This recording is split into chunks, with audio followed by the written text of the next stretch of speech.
welcome.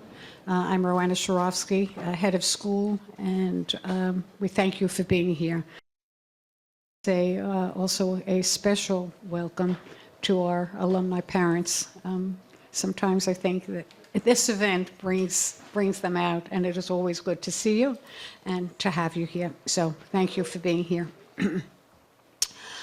This annual commemoration has come to have a very significant place in the consciousness of our school.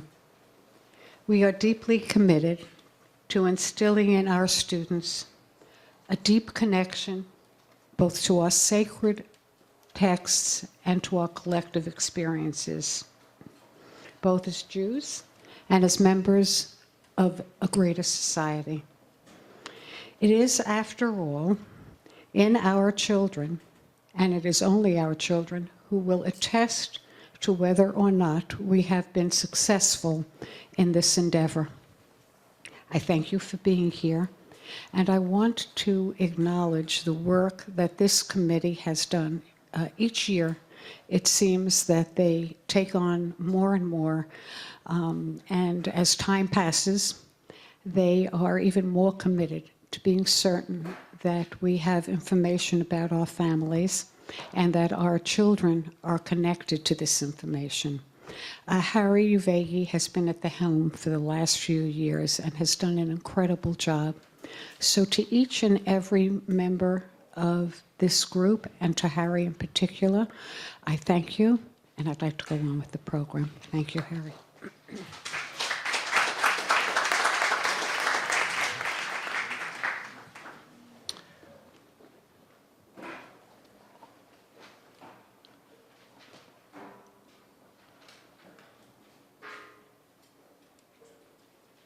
Welcome. I would like to start off by going a little further and thanking a number of individuals, specifically starting from the staff of the school. The group headed by John Hutzler, who was responsible for the technology department and the tech associated with everything that works in the school. The website that we were fortunate enough to finally engage in creating a virtual wall, the first time just within the past few days, and with the intense commitment on the side of the group with John and David Anderson, David Fogel and I were able to deliver to our group and to the community a virtual wall that was running up before. And for anyone that has missed the opportunity, there's still time even after this event to go back to your own computer and add the names that you would like to see archived for our future and the generations of kids to come. The beauty of this event was a journey, and it culminated this morning when I walked into this room, and we decided to have a computer posted in the corner of this room, and the ritual is to have 2 kids in 20-minute shifts that come from the middle school in the 7th grade to stand guard in this room that holds the sacred space, honoring and commemorating our family that we remember.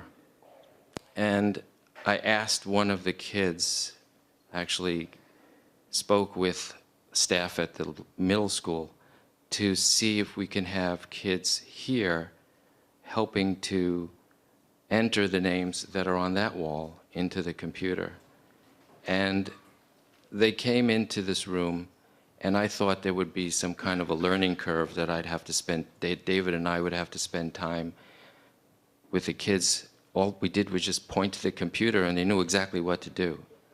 And we were tickled, and to our joy, there are now 80 slides on the wall that we actually turned off. They were running before. The link to this wall exists on the HaShoah website that you can access. The idea behind the wall has been a dream for us for a long time. And we've also been able to, as of last summer, the seniors in the high school have a month in which they intern. And we were fortunate enough to have 3 graduates working with us over the summer to actually archive and digitize our analog archives, which are in the other room that you can see later. And we've been able to finally migrate some of them, which is now available for us to see, and begin to hopefully integrate a lot of these personal stories of our own community into the curriculum so that the kids can actually begin to understand that their own classmates have history associated with this evening. And to me, that became I tried to kind of figure this out as to what we were doing all these years. And what I began to feel over these past couple of days, especially last night and this morning, was that what we were doing was unwrapping the gift of silence.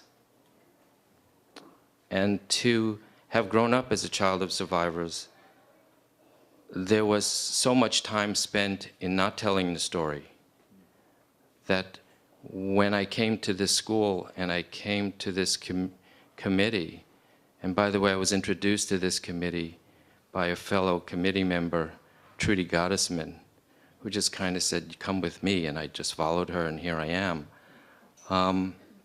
The notion of how we are able to aggregate and collect stories and sit there and listen to people's stories in a way that my expansion for compassion I owe to this experience. And I just feel honored and very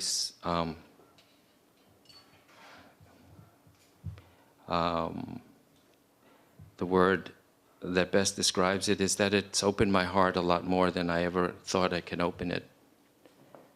And for this I am grateful, and for each time we get together to figure out who will be the next speaker, it's a journey we never have the answer for, sometimes until the last minute. And this is such a case that happened for this evening. We were kind of sitting around not knowing what was going to happen, and there was one committee member, Marissa Fox, who said, "Well, I just ran into someone that could be that person." And it turned out to be Michelle. Michelle came to the committee, and Michelle told us about her father. And there was the next unwrapping of a gift of silence that we will hear.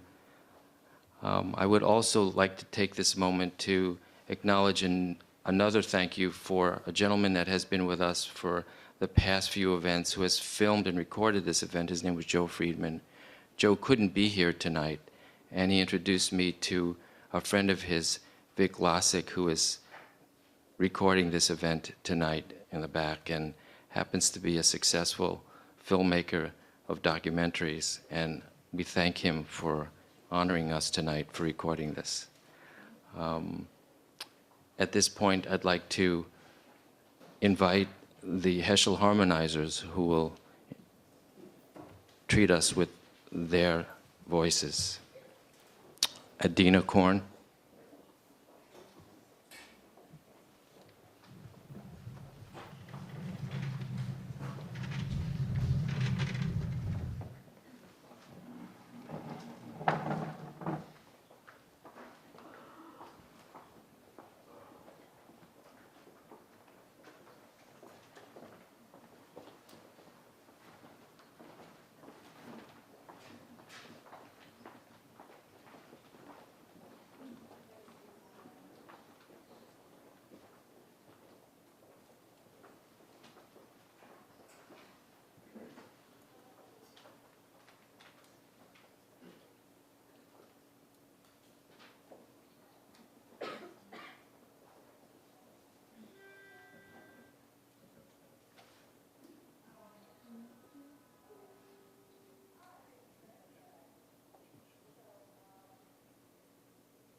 Good evening, everyone.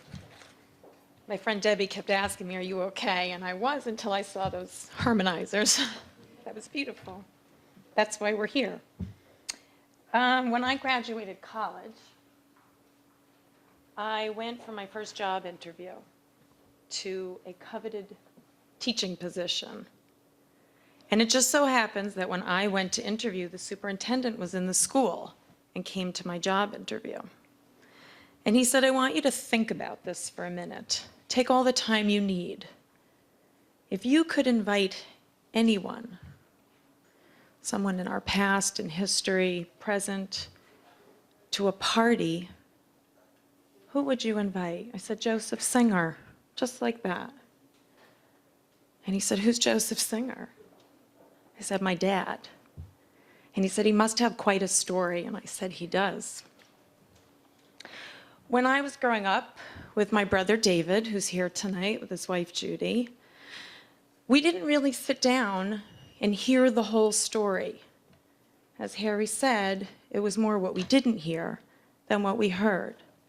But what we did get were sort of bits and pieces of the story. And they usually came out around holiday time or Shabbat.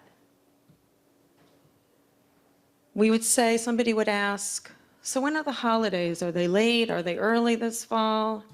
My dad would say, well, when we kept track of the holidays during the war. On Pesach, he would remind us that they didn't eat bread, the little bit of food that they had. and they somehow scrape together enough flour to bake a little piece of matzah. On Shabbat, we sang Shabbat songs to the melodies that he sang in Siberia, in a camp, or the melodies that his aunts and uncles sang in Auschwitz. And we sang those songs every Friday night. And through those songs and through those little stories, I learned as a very young girl about courage. I learned about having a sense of hope, and I learned about belief and commitment. This morning, my father was going to come and maybe spend a few minutes talking to the second graders, where Sam is in school, about his story, and spend some time davening shacharit. When we got to school, it became very clear that there wasn't time for everything. So what did my dad choose? To put tefillin on in front of the kids and daven shacharit. Again, it was about commitment, it was about hope, and it was about belief. So I'm happy to tell you I did get that job, but I didn't take the job. Instead, I taught at a Hebrew day school, and I now have my children here, where the school, the community, believes in having a sacred space to tell those stories, where people like Joseph Singer can come and tell their story and teach our children about courage and commitment and belief and hope. And with that, I give you Joseph Singer.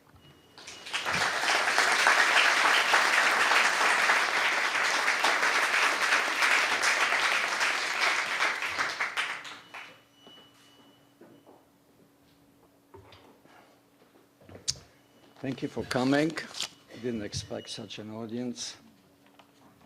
And I'm not going to really read this. I don't know, this is like a blanket, I guess.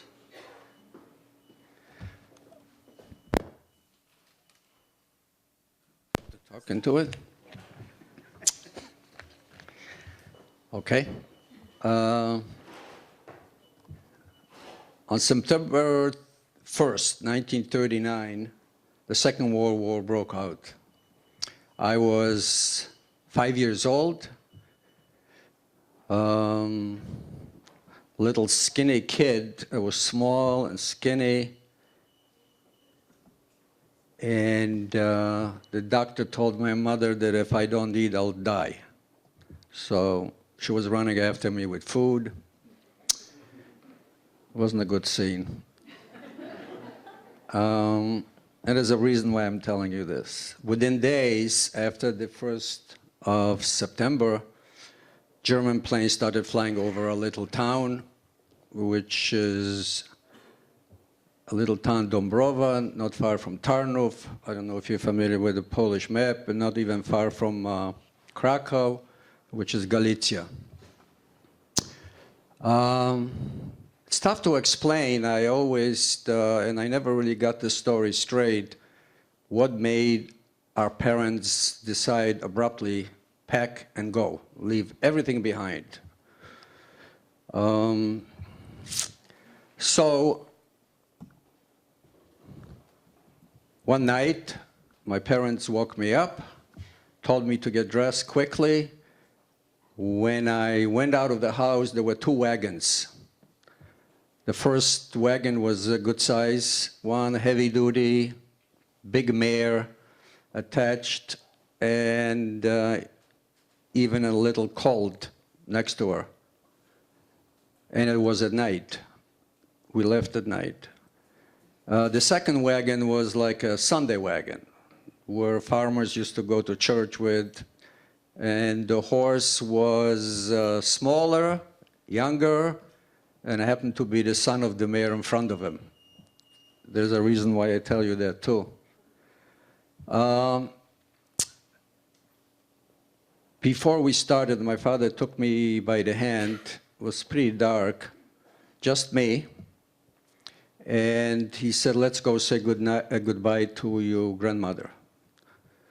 on my mother's side. So we walked. We came to the house. My father knocked on the window. Everything was shuttered in. And it took, to me, it sounded like a long time before somebody actually answered. It was my Aunt Micah.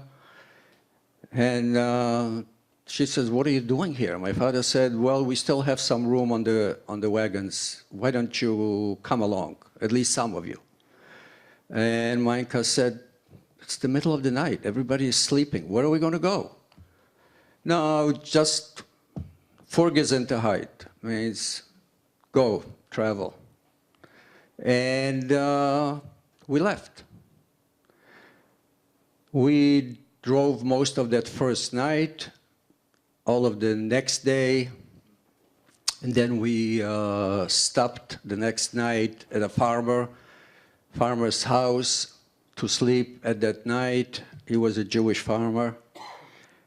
He boiled some potatoes for us, and everybody found a place to sleep, mostly on the floor. It was a small house.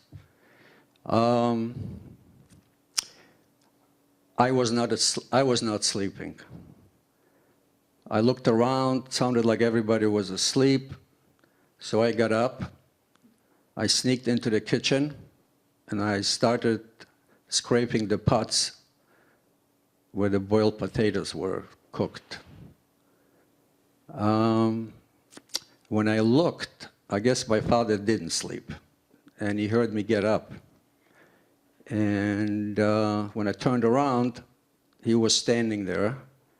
And when I got closer, I could see that my father was crying. That's the first time I saw my father crying, which was kind of obvious. It didn't take much to figure out. 24 hours earlier, my mother was chasing me with food, and here I am scraping pots. And this could all happen 24 to 48 hours. It's pretty amazing to people that never went through something like this. The next day we traveled. What I have to say that we, in Poland, southern Poland especially, we didn't have anywhere to go. At that point, nobody in the world wanted Jews. So the only way that we could have escaped was east. You know, Stalin and Hitler made a pact. They divided Poland in half. The western part of Poland, the Germans occupied. The eastern part of Poland, the Soviet Union occupied. So we were traveling east, and so was most of the Polish army.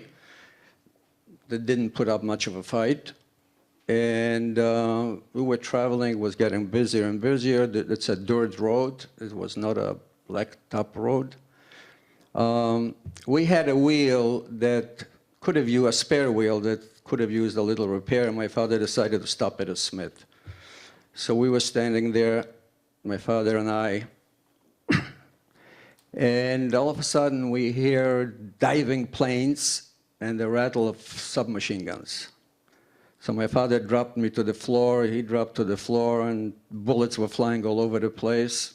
Luckily enough, as far as I know, nobody got hurt. And my father took me by the hand and said, "Let's go, fix the wheel or no fixed wheel." We got back on the wagons and continued. About 5–10 minutes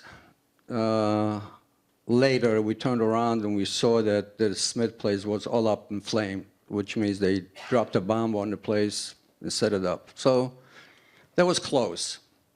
We traveled a little further, and one of the young people, there was a family of 3, father, mother, and a 17-year-old young teenager. He looked up and he said, "Oh, there are planes. They must be ours." My father was a little more practical. He said, "Well, let's not take any chances. Let's get off the wagons and get on the side of the road, into the ditches, basically," which we did. And that was a good decision, because within minutes, the planes, or at least one, dove and dropped a bomb smack on top of us. As luck would have it, some of us were on one side in the ditch, some of us were on the other side of the ditch. The bomb fell not on the road, but a few feet on the side of the road. It buried itself into a rich soil and then exploded. So it got dark. I remember it like day became night, dust, earth falling from heaven, and my mother started screaming, "Where is Malka?" I had a sister. At that time, she was 20 months old, just started walking. She was a chubby little kid. She took her time. And Malka was never to be seen. So when it finally, the dust settled, we started looking. And on the other side of the road was one of the women, actually the mother of that teenager. She had my sister in her arms. She grabbed her. She probably was the closest and went on the wrong side of the road. She had my sister in her arms. My sister was fine, but she was hit in the head with a shrapnel and was bleeding. And then we looked at our the wagon, the big wagon, and the horse was bleeding from the head too. So it was not a good scene. We bandaged the horse. Somebody took a sheet out, so you could have imagined how good he was looking. And we had no choice. As luck would have it, the sun laid literally in the middle of the road. A car stopped, picked the mother up, the one that was bleeding, and she ended up in a hospital. We continued, and kind of, there was so much traffic and so much panic, and there was blood on the road and dead animals, and for a 5-year-old, it was quite an experience. By the end of this experience, I probably was not 5, but 55. We traveled then. It so happened that somehow a Polish officer, a captain, also had driving a wagon, managed to separate us, the big wagon from the small wagon. That did not go over very well because our horse, we were in the Sunday wagon, the light one, started trying to pass everybody on the road. He wanted to be close to his mother. And I remember I was sitting next to my father with the Polish officer turned around, pulled his gun, and in Polish said to my father, "If you don't control your horse, I'm going to shoot you." And my father was telling him as clearly as he could, he explained why this is happening. Anyway, somehow this was resolved, and we continued. We traveled probably for another hour, then we saw some woods, so we pulled over just to see what the damage was, what was happening. The horse, surprisingly enough, stopped bleeding. So we stayed and rested up a while, and then the grown-ups decided, okay, let's get back in and we'll continue. Well, they called me Yosela, so Yosela had a different idea. He said, "I'm not going anywhere. I'm going to run into the woods." I said, "What do you mean you're not going to go anywhere?" He said, "We should stay here for the rest of the day and travel at night. It's safer to travel at night than during the day," which was true. But traveling at night has its own problems, and we decided to travel at night. The first night went by okay. The second morning, we started late in the evening, I should say. We picked up 2 young teenagers, actually, which my father knew from our small town, and he told them to jump up. There was a brother and a sister. So we traveled all the night, and it was a moonless night. The horse, as long as he could sensed that the mother was in front of him, he was okay. My father didn't sleep probably a few days, so he asked one of the other passengers to take over. Well, he also, I guess, was tired, he fell asleep. So the horse started moving from side to side, and before we know it, we're in a ditch. The wagon turns on its side. It's pitch black. My mother starts screaming, "Malka, where is Malka?" Well, it turned out Malka was still asleep in the wagon and the hay. She didn't know from anything. And then somebody had some matches. He lit a match and he realized that we were literally maybe 1 or 2 feet from a stream. If we ended up there, it would have been much worse. We managed to get the wagon and the horse back on the road. It was a big hole. There was that small wagon, big hole in the bottom of the wagon. We lost suitcases. The wagon in the front didn't even know that we were not behind them. We managed to catch up with them till the next day. We traveled only one more night because I was asleep, and all of a sudden I heard my mother scream. Turns out that this boy and sister, the brother and sister we picked up, he must have, suffered from whatever he went through, and he started choking my mother out of nowhere. Unfortunately, we had to let him go too. We started traveling a day again, and on the way we went through, I just want to mention that, we went through a town that you probably recognize.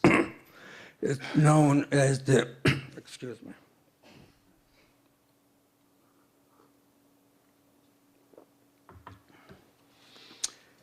As known, the town is known as Belz. A lot of them, a lot of you probably heard a very famous song, Mein Steht alle Belz, and a famous Hasidic group. They're still here. They're in Brooklyn. They're in Israel. My grandfather was a Belzer Chassid. He belonged to that group. My father did not believe in the Hasidic movement. He was a Zionist, but he was Orthodox. He belonged to Mizrahi. But when you travel and you are in this kind of a situation and you are in trouble, you try to hang on straws. So I remember he took me by the hand. He said, "Let's go visit the rabbi." We walked, and it was a good size, I don't know how to call it. It was more than a house. We opened the gate, and there must have been a few hundred Hasidim, all dressed the same way, from end to end. And we stood there like for 5-10 minutes. My father finally asks one of the Hasidim, "Where is the rabbi?" Or the Rebbe, as they call him. And he pointed on the balcony in the second floor. There were rooms. The Rabbi davened. He is praying, mincha.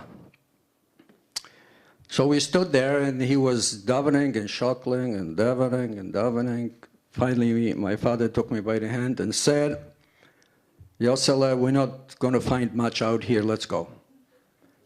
And he was right, because knowing what happened, I doubted if too many of these Hasidim survived.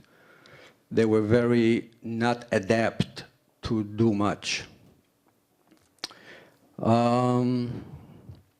And we traveled for a total of 2 weeks, and we made it to the Ukraine, the part that was occupied by the Soviet Union.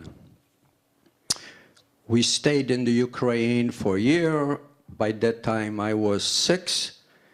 And in a typical way, communist way, Stalin way of doing things, they knocked on the door, woke us up in the middle of the night, and said, "You are going back home."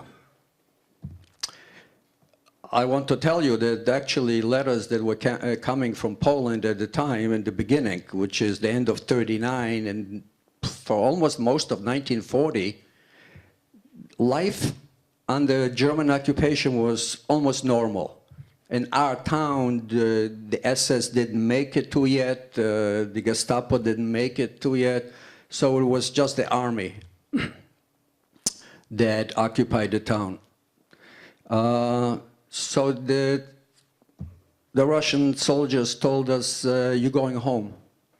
We got on, and by the way, they told us, since you are going home, we know that you have everything at home, you don't need much, leave everything here, just take a few things. So we, in a hurry, packed a couple of suitcases, got on a truck, we find ourselves in front of cattle cars, a long train, probably 100 of them, and we had to get into these cars. They locked the doors, and we started moving away.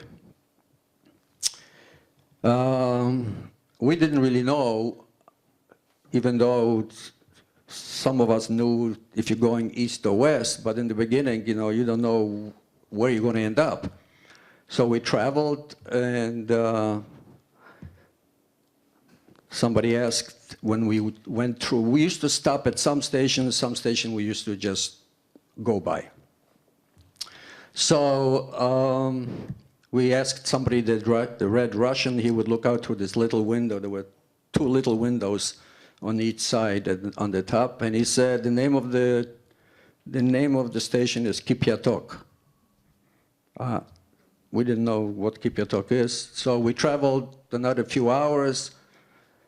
We went by the next station. We asked him, what's the station? He says, Kipyatok.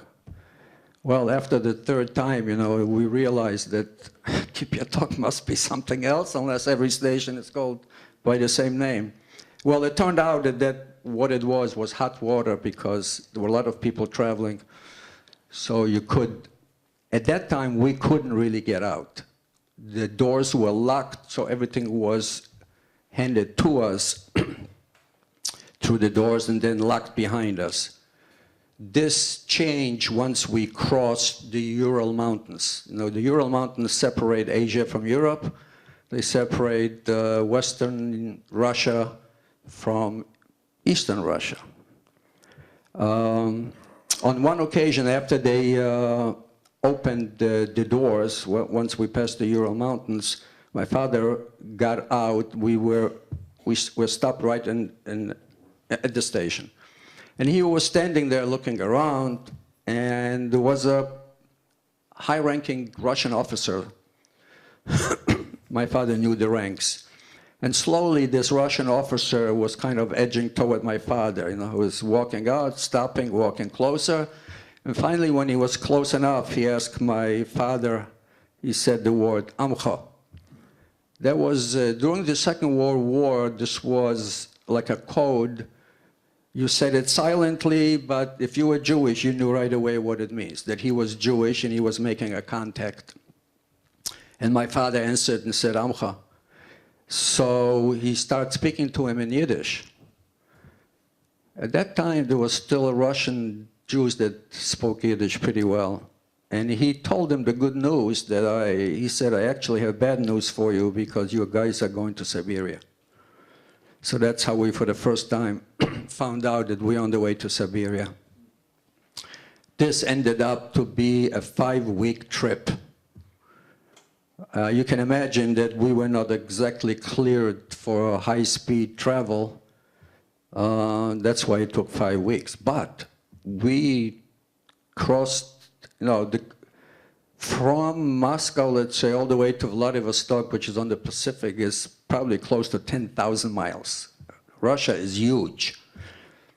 On one of the stops, I want to just mention that, on one of the stops, my father got off again and looked around, and he saw very close to the, we actually were in a field, we were not even in a station. He saw a farmer selling some vegetables, fruits. So he asked one of the soldiers, we had some soldiers that were guarding us, you know. At that point, you didn't have to guard too hard. Nobody would dare to get off that train and go anywhere, because you didn't know where you were even.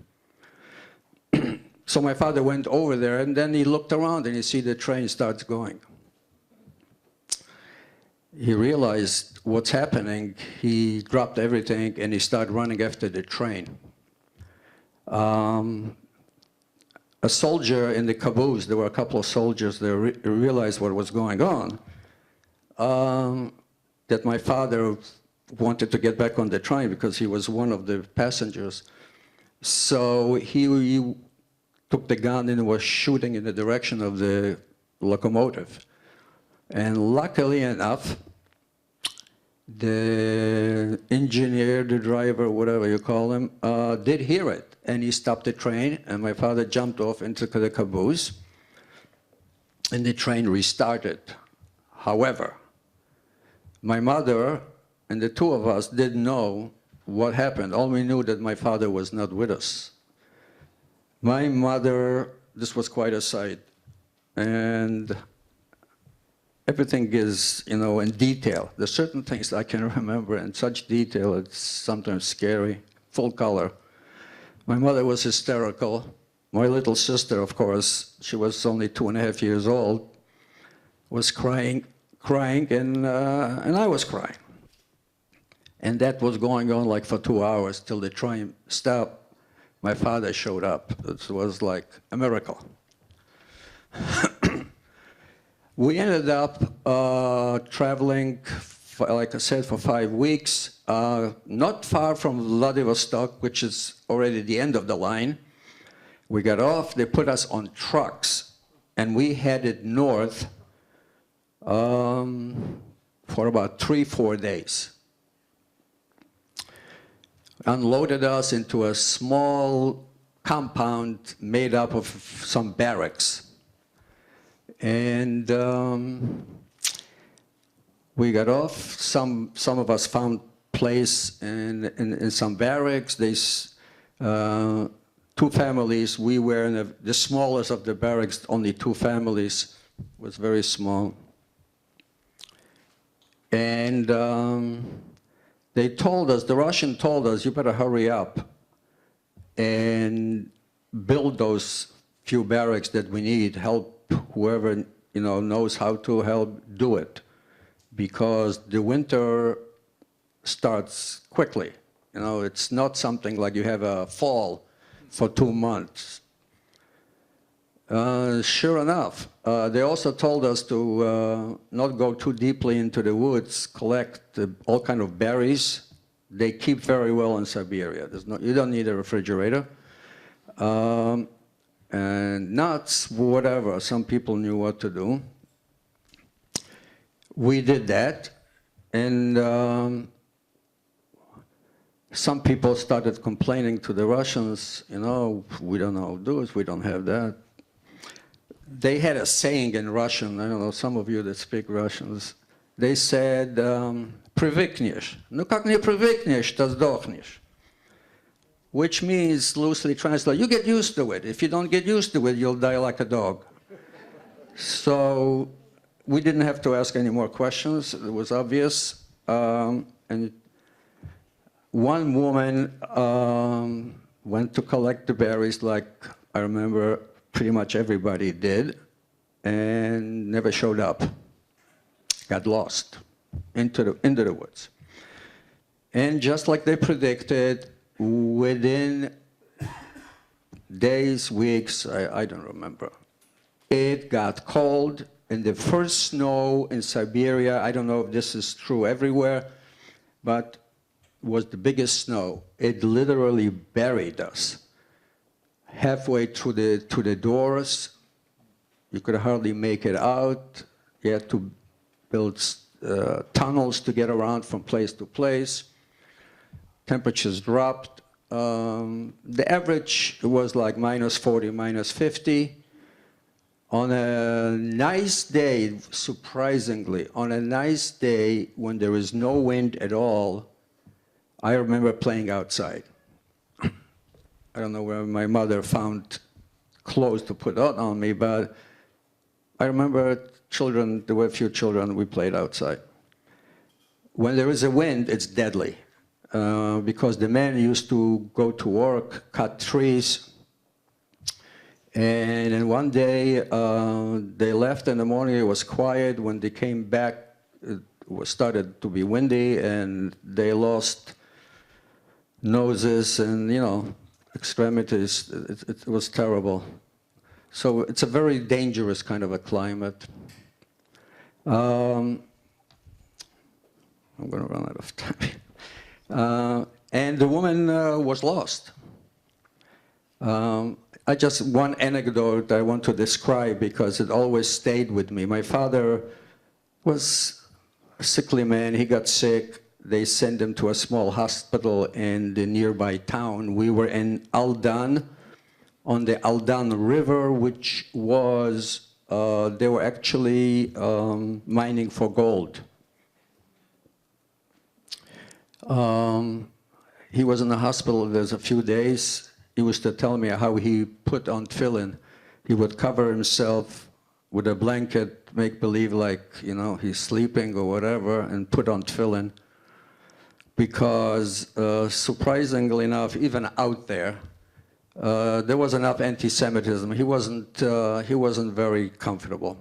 But one day they brought a Russian in, and there was an empty bed next to him, so he was next to him. And he was kind of beaten up, scrapped up. He looked terribly. And my father spoke already some Russian. He was quick to learn languages wherever we went. He asked this, somehow managed to communicate, asked him what happened. He said he was a bear hunter. He said, a bear hunter. He said, yes, I'm a bear hunter, but since all the Russians, even those that were guarding us, were basically prisoners of Stalin that sent him there in the 30s, if you remember what was happening to Ukraine and the rest of Russia. And he said that the only way he could hunt is with a knife, a blade on a long stick. And you walk out into the woods on snowshoes, and when there is a bear, it kind of, even though they're hibernating, the top of the ice you can tell because it ices up. So when you find that, you know that there's a bear below. So what you do, you start digging, and when you finally get to the bear, you start poking at him because he is asleep and he doesn't want to be bothered. And you don't want to kill him while he's still there because you'll never get him out. You need him on top of the snow. So that's like a 1-2 hour ordeal. And finally the bear is good and mad. And he comes out and he gets on top of his hind legs. And if you ever saw a full-size bear, he could be 8-10 feet tall. And he said to my father, you have exactly 2-3 seconds. And you better hit him in the right place, like in the heart. And if you miss, God help you. Because he can outrun you, he can outclimb you. He can. So sure enough, he did hit the bear. He wounded him, but not enough. The bear managed to grab him. But he did die. And he couldn't get that bear back because he didn't feel too good. So anyway, just to make a quick story, you know that in 1941, on June 21st, known as Operation Barbarossa, Hitler attacked Russia. And within weeks, literally, the Germans were knocking on Moscow, on Stalingrad, surrounded Leningrad, lost an army of 3 million people. Stalin was in deep trouble, and the West was ready to help, because at that point we had a common enemy, which was the Japanese and the Germans. So we promised, meaning the West, United States mainly, we were the only one actually, promised supplies, equipment, weapons, whatever. And he agreed to let all foreign subjects free. Obviously, we, at that point, didn't have anywhere to go in Europe because the Germans were there, so we went south. And that's a long story. I'm not going to belabor that, other than to say that it took us another couple of weeks or so. We ended up in Samarkand, which today is Uzbekistan, with a capital in Tashkent. And we ended up in Samarkand, which is one of the old cities, famous cities of hundreds of years old. And we spent the rest of the war there. I went to a Polish school for a few years. The only thing I would like to mention that in Siberia, not a single person died. When spring came, the woman came out of the woods. That was, you might call it one of those miracles. And she told a very interesting story. Luckily enough, she was a farmer before the war. She was not Jewish. There were, I don't know, maybe 10% of us were not Jewish. She knew berries, she knew nuts, she knew grubs, she knew what you can eat. She found an empty bear, whatever, with den, and she climbed in, collected all her food, covered herself, and that's how she survived the winter. Luckily enough, a bear did not come to claim it. And she walked out of the woods, survived the war. So we basically did not lose a single person. As bad as it was, as cold as it was, the explanation actually was very simple, because nothing can really live out there, survive that winter. So, but some things do, and I want to mention it because it's making news even in New York now, that we now have an epidemic in this country, or maybe in the city here, known as bed bugs. Well, by that time we moved to another barrack, and I remember waking up in the middle of the night, and somebody put up some lights, and I was covered, and everybody else was covered with bed bugs. From top to bottom, the beds, they were crawling out of the hatch between the logs. And as fast as they came, just as fast they disappeared. You know, it's like a cycle. It doesn't take that long. So everything in Siberia is really wild. Everything grows fast, everything dies fast, everything. Compared to Samarkand, Siberia was actually, we didn't lose people, and Samarkand was just the opposite. First of all, at the end of 41, 42, till after Stalingrad, 43, there was really hunger. And when there is hunger, the immunity system drops. People develop all kinds of problems, diseases. There was epidemics for the grown-ups, especially typhus, malaria, dysentery. Children were dying of children diseases. It so happened that we lived on the same street with a children's hospital, and it was just pathetic to see the little boxes that were taken out. Children were coming in and leaving in a box. It was very bad for a while. It didn't start to straighten out till 44, 45. And the war ended in 1945. The Russians celebrate VE Day a day later than we do, which is May 9th. I remember May 9th, 1945 very clearly. I was 11 years old. It was a really special day. All the movies were free. We were so happy. And a year later, almost to the day, on May 12, 1946, we ended up in cattle cars again. The doors were open. We were free to go back to Poland. Was quite a trip. The only little anecdote I would like to mention with us was an elderly woman with a younger daughter and a husband that, if you looked at her and looked at him, you can tell they were only belonged together in summer camp, that she would have never married him before the war.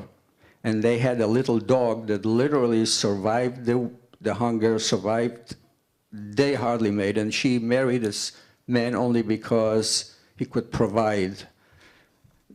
This little dog even knew how to eat potato peelings. And we were traveling, sometimes at some decent speed, and the doors was open. It was May, the weather was nice. The doors, people were sitting with their legs hanging out, and this dog was standing right next to the owner, and he must have seen something in the field and jumped out because he was going after it. So here's that little dog, survived the war, survived everything, but not this trip. We came back to Poland, and really for the first time kind of found out what really was happening. On my mother's side, the only one that survived were my grandmother survived, an uncle and an aunt, a future uncle. They survived in a bunker, 3.5 years. There were 12 people in the bunker, hidden under stables by a farmer. Mainly did it for all the promises of real estate, money.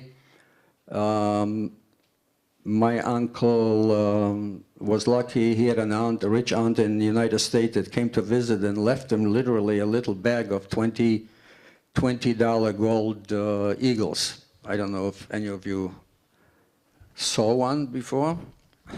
They're good to have. And many. So he actually divided this little bag into 2 smaller bags, and once a month he would go out and bring one and give it to the farmer. Well, about a year after they were in the bunker, the Germans found out that one of the farmers was hiding a Jewish family. They made an example of him. They burned the farm. They burned the livestock. They burned him, his family, everything. So some of the farmers that knew him or heard about it got scared and threw a lot of the Jews out. And in one case, because I remember my uncle and aunt were telling us, was a farmer that was even afraid to throw him out, and he actually killed them because they could hear the screams coming from the farm.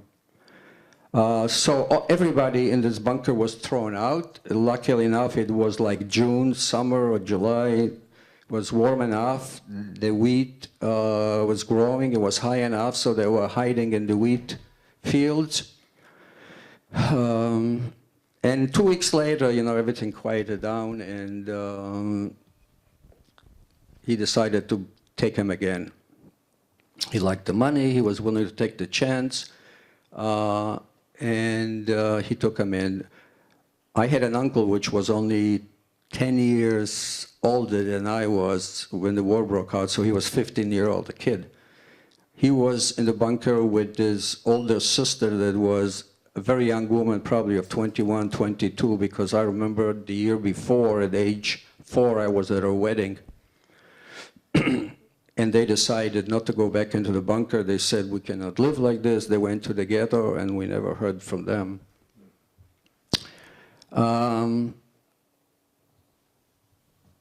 One other story I would like to tell you was, on my father's side, one sister survived, 2 years older than my father. She had a daughter named after the same grandmother that died in the First World War, Malka. They were both Malkas, my sister and my cousin. She ended up in the ghetto, and she knew that it'll be tough to survive with this little girl. We had a cousin that married a non-Jewish woman, a Czech woman. By that time, she was already, the way I understand, she was out of the ghetto into a concentration camp. And she managed to, this cousin, the Czech cousin, agreed to take the little Malka and find maybe a place for her. She did for a while, and then one day my Aunt Sophie got a letter into the concentration camp, I understand, telling my aunt that she cannot keep her any longer and she has to do something about it. My aunt in a camp.